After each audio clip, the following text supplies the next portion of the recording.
Hay algo también que, a mi entender, se está manejando muy a perfil bajo, y es esa aglutinación de líderes indígenas con un movimiento que nos va a sorprender igual.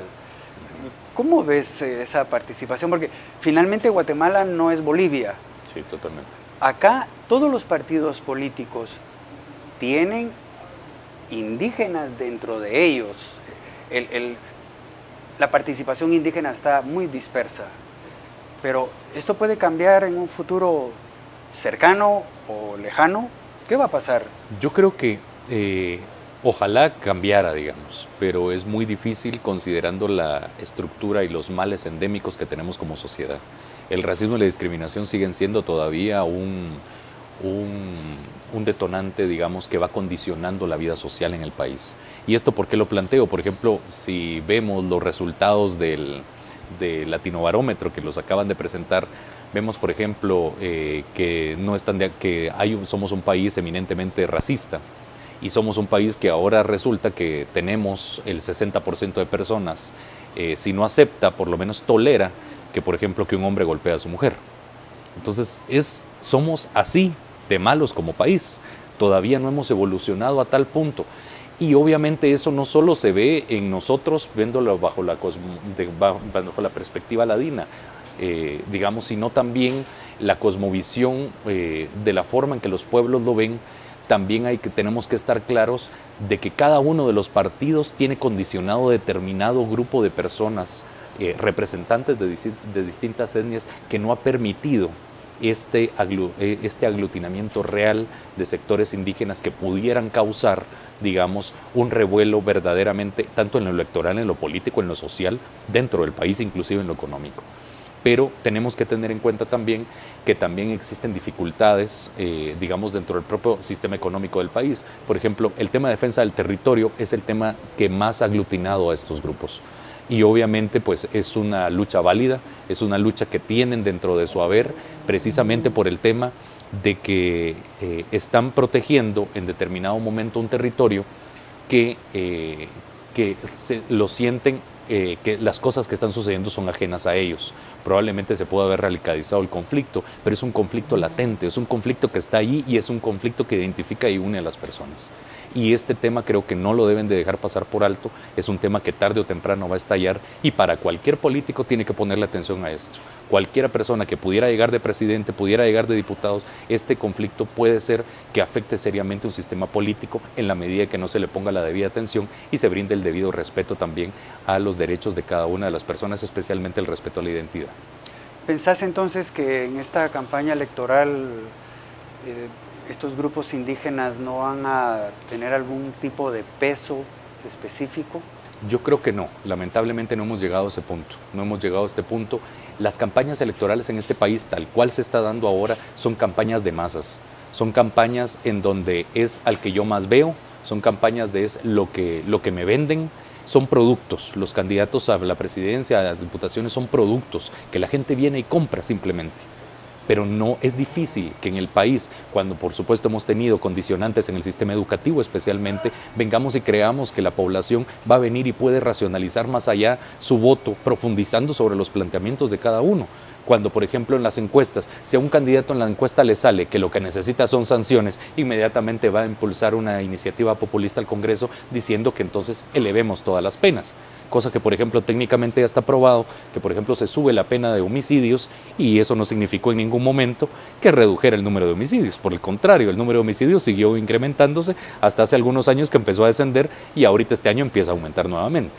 Entonces, es un tema complejo que Díaz Repollés lo plantea en la etapa poslegislativa como un elemento condicionante. ¿Por qué lo planteo así? Porque si, por ejemplo, se decide que es importante un fotógrafo y matan a un fotógrafo en el país, resulta entonces que por el clamor popular, entonces algún diputado va a plantear el fotograficidio, por ejemplo.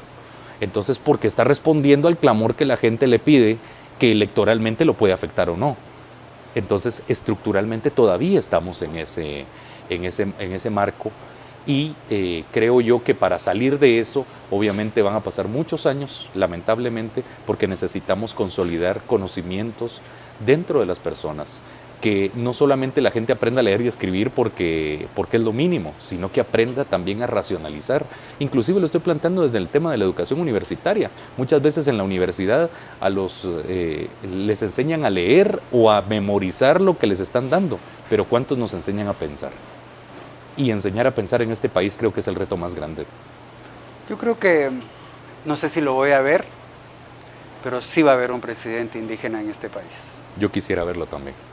Lo que ocurre es de que si uno ve ejemplos afuera de Guatemala, hace 40 años en Estados Unidos, pensar que un negro iba a ser presidente, eso era inaudito. Bueno, totalmente. Lo fue.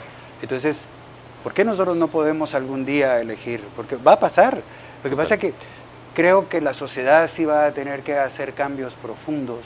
Así es. Sobre temas que hoy de verdad nos laceran, como es el ver a los pueblos indígenas como atrasados, como todo eso que desde niño hemos traído, que el indígena es borracho, que es haragán, que no le gusta el trabajo. O sea, nos han metido todo eso precisamente para dividir a esta sociedad. Pero que va a haber un cambio, yo creo que se va a dar, tarde o temprano. Totalmente. Yo creo que, abonando a esta discusión, creo, por ejemplo, que este gobierno tuvo algo que yo lo califico como un punto de retroceso. No sé cómo tú lo califiques, pero, por ejemplo, haber quitado del magisterio la formación de maestros bilingües. Ante todo salió diciendo el Ministerio de Educación, sí, es que sí permanece en la formación de maestros bilingües, pero educación preprimaria. Pero la educación primaria se perdió totalmente el tema bilingüe. Y ese es un tema que se peleó en las Cortes, pero que no pudo hacerse más allá. Para mí es un grave retroceso para el país. Eso no significaba que no tuvieran formación universitaria, pero formar en su lengua materna a las personas es algo que realmente facilita el tema del entendimiento y la educación y la adquisición de conocimiento, cosa que difícilmente con las personas, si seguimos teniendo gobernantes que realmente no prioricen eso, sino que vean solo al revés de su nariz y los intereses que financian su campaña, difícilmente vamos a salir de esto. Totalmente de acuerdo con tus palabras y de verdad te agradezco que nos permitas a los guatemaltecos, allá en casa y aquí conmigo, tener este tipo de reflexiones, porque hay cosas que las tenemos que decir. O sea, el panorama es el que has planteado con muchísima claridad y de verdad te agradezco que vengas acá y nos llenes de esos conocimientos. A ti, Haroldo, te agradezco muchísimo el dejarme expresar. No necesariamente antes pensábamos en la necesidad de expresarnos, hoy pues es una realidad y hay que aprovecharla. Y creo que se debe hacer en los espacios que amerita hacerse, especialmente cuando te permiten expresarte con toda la libertad y por supuesto con toda la confianza como tú lo has hecho conmigo, así que te agradezco mucho. Bueno, y a ustedes en casa hoy aprendimos algo un poquito más siempre, porque todos los días tenemos la obligación de seguir aprendiendo. Que usted vote, hágalo por quien quiera, eso sí, no olvide que el voto es secreto, que cuando usted entra se va a enfrentar a una papeleta, no hay nadie como usted allí. Entonces ese voto debe de ser responsable. Que le regalen lo que quieran, porque al final, bueno, pues hay gente que un asadón, una piocha, una pila, láminas, lo que sea, pues cae bien, pero eso no debe condicionar el voto, menos que le paguen por ese voto, porque al final, como le repito, pues es secreto, usted va a votar por quien su conciencia le dicte y sobre todo hay que pensar en Guatemala.